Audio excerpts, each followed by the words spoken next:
नमस्कार मित्रांनो, आज आपण पाहणार आहोत की जनगणना 2026 मोबाईलवरून अगदी सोप्या पद्धतीने कशी करायची. सर्वात आधी तुमच्या मोबाईलमध्ये अधिकृत census.gov.in या वेबसाईटवर यायचं आहे. census.gov.in या वेबसाईटवर आल्यानंतर आपल्यासमोर सेल्फ इम्युरेशन HLO लॉगिन नावाचं पेज ओपन होईल. त्यामध्ये आपल्याला सर्वात आधी स्टेट सिलेक्ट करून घ्यायचा आहे. स्टेट सिलेक्ट केल्यानंतर आपल्याला कॅप्चर कोड टाकायचा आहे. कॅप्चर कोड टाकून झाल्यानंतर आपल्याला व्हेरीफाय अँड प्रोसीड या बटनावर क्लिक करायचं आहे व आपलं लॉगिन पूर्ण करू.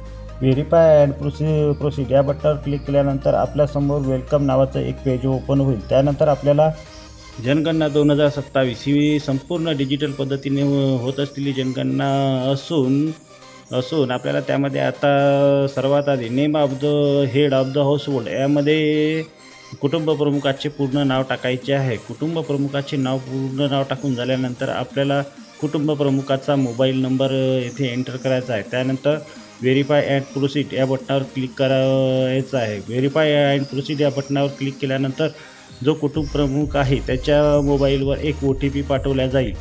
तो OTP आपल्याला तेथे प्रविष्ट करायचा आहे. नंबर 1च्या स्टेपमध्ये आपल्याला आपलं घर जेथे आहे तेथे नकाशावर जाऊन सिलेक्ट करून घ्यायचं आहे. त्यानंतर आपल्याला नंबर 2च्या स्टेपमध्ये आपल्याला घराचा तपशील घर तपशील म्हणजे घराचा संपूर्ण तपशील इथे आपल्याला द्यायचा आहे. आपण ज्या घरामध्ये राहतो त्या घरासाठी कोणत्या प्रकारचे साहित्य वापरलेले आहेत, जसे की माती, लाकडी, बांबू, पक्क्या विटा, दगड, सिमेंट, मोझाईक, टाईल्स किंवा इतर. त्याच्यामध्ये आपल्याला आपलं घर ज्याच्यापासून बांधलेलं आहे ते निवडायचं आहे. माझं घर पक्क्या विटापासून बांधलं असल्यामुळे मी पक्क्या विटा हे सिलेक्ट करत आहे. त्यानंतर गणनाघरामध्ये दुसरा प्रश्न, गणनाघराची छप्पर यासाठी मुख्यतः कोणत्या प्रकारचे साहित्य वापरलेले आहे.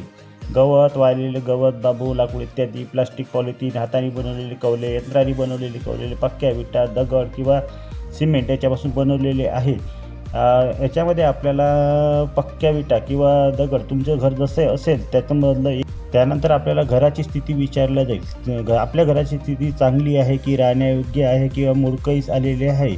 माझ्या घराची स्थिती चांगली असल्यामुळे मी चांगली करणार जतन करा आणि पुढे जा या बटनावर क्लिक केल्यानंतर कुटुंबासंबंधित माहिती विचारल्या जाईल. मध्ये आपल्याला कुटुंबाची माहिती विचारल्या जाईल. या कुटुंबात सामान्यतः किती व्यक्ती राहतात ते आपल्याला इथे सिलेक्ट टाकून घ्यायचे आहे. कुटुंब प्रमुखाचे नाव आपल्याला इथे टाकून घ्यायचे आहे. कुटुंब प्रमुखाचे नाव टाकताना आपल्याला इथे कोणत्या भाषेत टाईप करायचं ते सिलेक्ट करून घ्यायचं आहे. आपल्याला मराठी भाषेत नाव टाकायचं असल्यामुळे मी मराठी भाषा सिलेक्ट करून घेत आहे.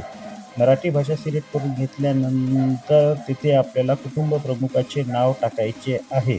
कुटुंब प्रमुखाची माहिती भरल्यानंतर आपल्याला कुटुंब प्रमुखाचं लिंग विचारण्यात येईल. त्यामुळं कुटुंब प्रमुख हा आपला पुरुष आहे, स्त्री आहे किंवा ट्रान्सजेंडर व्यक्ती आहे. कुटुंब प्रमुख हा पुरुष असल्यामुळे मी पुरुष हे निवडून घेत आहे. त्यानंतर आपल्याला कुटुंब प्रमुख हा कोणत्या जातीचा आहे ते हे जात निवडून घ्यायचे आहे. त्यानंतर कुटुंबामध्ये राहण्यायोग्य किती खोल्या आहेत त्या माझ्याकडे 4 खोल्या असल्यामुळे मी 4 खोल्या लिहित आहे. त्यानंतर कुटुंबामध्ये किती विवाहित जोडपे राहतात याची माहिती आपल्याला सबमिट करायची आहे. जतन करा व पुढे जा या बटनावर क्लिक केल्यानंतर आपल्यासमोर कुटुंबास उपलब्ध असलेल्या सोयी हा प्रश्न विचारला जाईल. पिण्याच्या पाण्याचा मुख्य स्रोत जो असेल तो आपल्याला इथे सिलेक्ट करायचा आहे. त्यानंतर पिण्याच्या पाण्याची उपलब्ध सोयी आपल्याकडे दुरू पाणी असं असल्यामुळे आपल्याला प्रकाशाचा मुख्य स्रोत तेथे आपल्याला प्रकाशाचा मुख्य स्रोत सादर करायचा आहे. त्यानंतर आपल्याकडे शौचालयाची उपलब्धता आहे का हे सिलेक्ट करायचं आहे.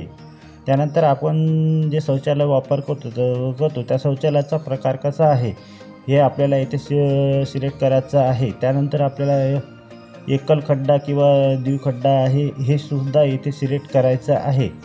शौचालयाची योग्य माहिती आपल्याला इथे द्यायची आहे. शौचालयामध्ये आपल्याला शौचालयाचा प्रकार कोणता आहे हे निवडून घ्यायचं आहे. सेवा शौचालय आहे का ते निवडून घ्यायचं आहे. उपलब्ध गटारात मल निसारण्याची व्यवस्था आहे का हे सुद्धा आपल्याला इथे निवडून घ्यायचं आहे. त्यानंतर आपल्याला सांडपाणी जोडण्याची जोडलेली व्यवस्था यामध्ये आपल्याला बंद गटार, उघडे गटार किंवा गटार नसल्यास आपल्या इकडे गटार नसल्यामुळे आपण गटार नसलेलं ऑप्शन सिलेक्ट करून घ्यायचं आहे. परिसरामध्ये स्नानगृहाची उपलब्ध आहे का? प्रत्येक घरी स्नानगृहाची उपलब्ध असते, त्यामुळे आपल्याला स्नानगृह हे ऑप्शन सिलेक्ट करून घ्यायचं आहे. त्यानंतर स्वयंपाकघराची उपलब्धता आणि NPA PNG दोन्ही स्वयंपाकघराची माहिती विचारायची. त्यामध्ये आपल्याकडे जर LPG सिलेंडर असेल, सिलेंडर नसेल तर आपण कशावर स्वयंपाक करतो हे आपल्याला इथे सिलेक्ट करून घ्यायचं आहे. माझ्याकडे LPG गॅस सिलेंडर असल्यामुळे मी LPG PNG दोन्ही हे ऑप्शन सिलेक्ट करून घेत आहोत. घरामध्ये स्वयंपाक केला जातो, परंतु स्वयंपाकघरात नाही का? तर नाही. हे आपल्याकडे कुटुंबात स्वयंपाक कुठे केला जातो? घराबाहेर किंवा खुल्या जागेत. माझ्याकडे LPG गॅस सिलेंडर असल्यामुळे मी घरात स्वयंपाक करत असतो, त्यामुळे इथे LPG गॅस सिलेंडर आहे हे ऑप्शन सिलेक्ट करावे लागेल. त्यानंतर स्वयंपाकासाठी वापरण्यात येणारे मुख्य इंधन यामध्ये जळाऊ लाकूड, पिकाचा विभाग यामध्ये आपल्याला LPG सिलेक्ट करून घ्यावं लागेल. त्यानंतर आपल्याला जतन करा व पुढे या ऑप्शनवर क्लिक केल्यानंतर कुटुंबाने धारण केलेली मालमत्ता, त्यानंतर कुटुंबामध्ये ज्या ज्या सोयी उपलब्ध आहे त्या सोयीची माहिती आता आपल्याला द्यायचं आहे. त्यामध्ये आपल्याला रेडिओ ट्रान्झॅक्शन आहे का, लॅपटॉप किंवा संगणक आहे का, दूरध्वनी, मोबाईल फोन्स किंवा स्मार्टफोन आपल्याकडे उपलब्ध आहे का. त्यानंतर आपल्याकडे सायकल, मोटरसायकल, मोपेड उपलब्ध आहे का. त्यानंतर आपल्याकडे कार, जीप, व्हॅन उपलब्ध आहे का. त्यानंतर आपल्या कुटुंबामध्ये मुख्यतः कोणते धान्य सेवन केले जाते याची संपूर्ण माहिती आपल्याला इथे द्यायची आहे. त्यानंतर आपण रजिस्ट्रेशन करताना जो मोबाईल नंबर दिलेला असतो तो मोबाईल नंबर येथे आपल्याला प्रविष्ट करायचा आहे. मोबाईल नंबर प्रविष्ट करून झाल्यानंतर आपल्याला पुढे जतन करा या ऑप्शनवर क्लिक करायचं आहे. जतन करा या ऑप्शनवर पुढे केल्यानंतर आपल्यासमोर पूर्वावलोकन नावाचा ऑप्शन ओपन होईल. सगळी माहिती व्यवस्थित भरल्यानंतर सबमिट बटनावर क्लिक करा. सबमिट बटनावर क्लिक केल्यानंतर तो तुम्हाला एक रेफरन्स ID मिळेल. तो रेफरन्स ID सेव्ह करून ठेवा. नंतर सरकारी कर्मचारी तुमच्या घरी येऊन माहिती तपासतील. एक महत्त्वाची गोष्ट म्हणजे तुमचा OTP किंवा वैयक्तिक माहिती कुणालाही शेअर करू नका. ही माहिती तुम्ही अगदी 2-3 मिनिटात पूर्ण करू शकता. व्हिडिओ आवडला असेल तर लाईक, शेअर आणि सबस्क्राईब नक्की करा.